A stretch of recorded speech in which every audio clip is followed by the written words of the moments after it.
আসসালামু আলাইকুম গাইস, কি অবস্থা সবার? আশা করি সবাই অনেক অনেক ভালো আছেন। তো আজকে হঠাৎ করে বিকেল বেলা একটা মালের প্রোগ্রাম হয়ে গেছে, উত্তরের কোন একটা ফ্যাক্টরিতে যাইতে হবে মাল আনতে। তো আজকে সাথে স্যারের দুইজন নিয়ে গেছে, স্যারের লাঞ্চের সময় দুইজন পোলাপান গোডাউন থেকে নিয়ে গেছে। আর আমি আর রিফাত এখন আর কি দাদরে নিয়ে গাড়ি নিয়ে প্রস্তুত হচ্ছে উত্তরের দিকে যাওয়ার জন্য। তো সকালে গাড়ি পাঠানো হয় না এই জন্য, কারণ সকালে আমাদের আরেক ফ্যাক্টরি থেকে মাল আনছে। তো এখানে দাদু এত খুশি, দাদুরে বলছে যে দাদু আপনার এমনিতে বুড়া লাগে না, কিন্তু যখন আপনার সামনে ক্যামেরা ধরি তখন আপনার বুড়া বুড়া লাগে। তো দাদু এই কথাটা শুনে খুব খুশি। তো এখন আমরা যাইতেছি, আমি রিফাত দাদু গাড়িতে, আর শাকিল আর নাজমুল হচ্ছে স্যারের সাথেই গেছে। ওখানে মালের কিছু কাজ করা লাগতো, এই জন্য আর কি ওদেরকে আগে নিয়ে মালগুলো গুছানোর জন্য ওদেরকে আগে নিয়ে গেছে। আর আমাদেরকে বলছে যে আরেক ফ্যাক্টরির মাল আসলে ওই মালগুলো আনলোড করে তারপরে তোমরা দুজন আর কি গাড়ি নিয়ে আসবা। তো আমরা বেরোইছি হচ্ছে 5টার দিকে। রাস্তাঘাটে এত লোকজন দেখতেছেন, যেহেতু 5টায় বেরোইছি, অনেক ফ্যাক্টরি ছুটি হয়ে গেছে। আর এই দিক দিয়ে আসলে বড় গাড়ি খুব কম ঢুকে, এদিকে অটো বেশি চলে। তো আমরা হট করে এই দিক দিয়ে ঢুকে পড়ছি, কারণ এই দিক দিয়ে আমাদের সুবিধা হয়। আমরা মেন রোডে ওঠার জন্য আমাদের এই রাস্তাটা অনেক সুবিধার।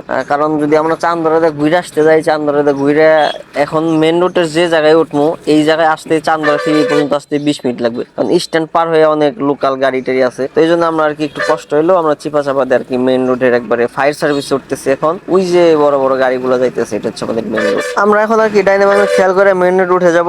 মেন রোড যাওয়ার পরে আর কি ওরা একটা টান হবে। দাদু এমনিতেই খুব নর্মালি গাড়ি চালায়, কোনো ওরা তারা নাই বা পারাপাড়ি নিয়ে দাদু গাড়ি আসলে ওগুলো চালায় না। তো আমরা এখন কয়টা বাজে, 5:30 হয়তো বা সর্বোচ্চ গেলে 6টার মতো বাজে। তো আমাদের উত্তরে যায় পৌঁছাইতে যে কয়টা বাজবে জানি না। তো আজকে কি বার? আজকে হচ্ছে মঙ্গলবারের দিন, রাস্তাঘাটে খুব একটা যানজট থাকার কথাও না। তো যাই, দেখতে থাকেন রাস্তাঘাটে কিরকম যানজট থাকে। তো গাইস, যানজটের কথা বলতে বলতেই দেখেন এই যে কি একটা অবস্থা হয়ে গেছে। কারণ আমরা হচ্ছে সফিপুর পার হইতে পারি নাই, চান্দরা থেকে সফিপুর পর্যন্ত আসতে আসতেই যানজট শুরু হয়ে গেছে। আল্লাহ জানে এই যানজট কোন পর্যন্ত থাকবে। তো আশা করি বেশিক্ষণ থাকবে না, যেহেতু 5টার পরে অনেক অফিস ছুটি হয়, সামনে অনেক ফ্যাক্টরি আছে। তো এই জন্য হয়তো লোকজন পার হইতেছে, এই জন্য এই সফিপুরে টুকটাক যানজট আছে। তো যানজট পার হওয়ার পরে দাদু উড়াদুরা টানটা আপনাদেরকে একটু দেখাবো কিরকম টানতে পারে দাদু।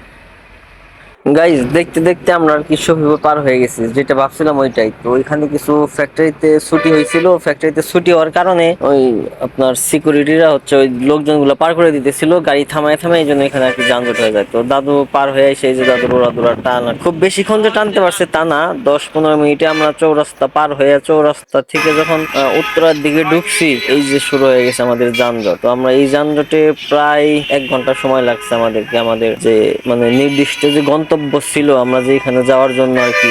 এর আগে আমরা এই জায়গায় এই চান্দরা থেকে 1 ঘন্টায় পৌঁছাইছি। চান্দরা থেকে উত্তরা পর্যন্ত যে জায়গাতে আমরা মালটা রিসিভ করি, ওই জায়গায় পৌঁছাইছি 1 ঘন্টা। আর আমরা আজকে যে যাইতেছি এই দিন হচ্ছে এই আপনার চৌরাস্তা থেকে, গাজীপুর চৌরাস্তা থেকে উত্তরা পৌঁছাইতে আমাদের সময় লাগছিল প্রায় 1.5 ঘন্টার মতো, 1.5 ঘন্টা, 1 ঘন্টা 40 মিনিট। গাইস, এত যানজট ঠেলার পরেও আমরা চলে আসছি যে আন্ডারপাসের ডান সাইড দিয়ে হচ্ছে আমাদের ফ্যাক্টরিতে ঢুকতে হবে। তো ফ্যাক্টরিতে ঢুকেই কাজ শুরু করে দিছি, এই জন্য যেহেতু সারে ছিল আর শাকিল নাজমুল নামের দুইজন তো আগেই সারে নিয়ে গেছিল, ওদেরকে দিয়ে অনেক কাজই আর কি আগায় রাখছিল সারে, যে আমরা যাই শুধু আর কি সরাসরি লোড করতে শুরু করবো। যে নাজমুল আর যে শাকিল ভিতরে ঢুকলো, তো দাদু আইসে নিয়ে আবার মনে হয় ওয়াশরুমে গেছিল। এই যে শাকিল, তো শাকিল আর নাজমুল আইসা ওরা সারের সাথে, সারে ওদেরকে কাজ দেখাই দিছে, ওরা আর কি কাজগুলো রেডি করে রাখছে। তো আমরা আইসে আর কোনো দেরি করা নাই, আমরা আইসে শুধু আর কি মালগুলো কাউন্ট করছি, কাউন্ট করে আর কি সরাসরি লোড দেওয়া শুরু করছি। তো 18,000 পিস মাল আর 270টা কার্টুন। তো চিন্তা করলাম যে অল্প কিছু মাল, এটা নিয়ে আর বেশি রাইড করবো না। তো আমরা খুব তাড়াতাড়ি আর কি হিসাব পাতি করে মালগুলা উঠাই ফেলছি। উঠানোর পরে স্যারে আবার আমাদেরকে টাকা দিয়ে আসছিল যে তোমরা রাতের নাস্তা করে বা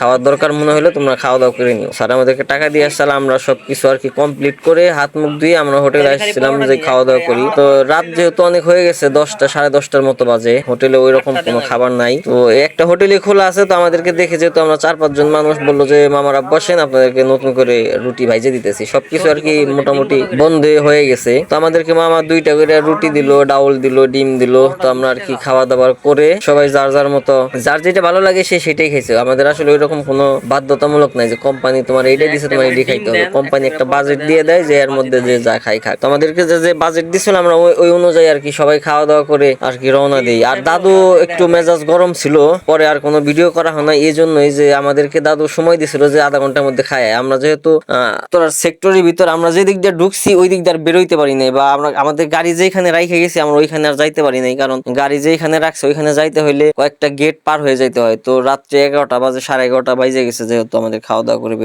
বেরোইতে, তো ওই গেট গুলো বন্ধ ছিল। এই জন্য আমরা একটু ঘোরাঘুরি করে অন্য রাস্তা দিয়ে অন্য জায়গায় যায় দাদুরে ফোন দিছি। তো দাদুর তো মাথা গরম হয়ে গেছে, তো এই জন্য আর লাস্টে আমাদের আর ভিডিও করা হয় নাই। তো আমার ভিডিওটা আজকে এই পর্যন্তই। যদি ভিডিও ভালো লাগে অবশ্যই লাইক কমেন্ট শেয়ার করে সাথে থাকেন। যারা স্টক লটের বিজনেস করেন চাইলে আমার পেজ আমার চ্যানেলটা সাবস্ক্রাইব করে ফলো করে রাখতে পারেন, আপনার হয়তো কোনো উপকার আসতে পারে। ভালো থাকবেন সবাই, আল্লাহ হাফেজ।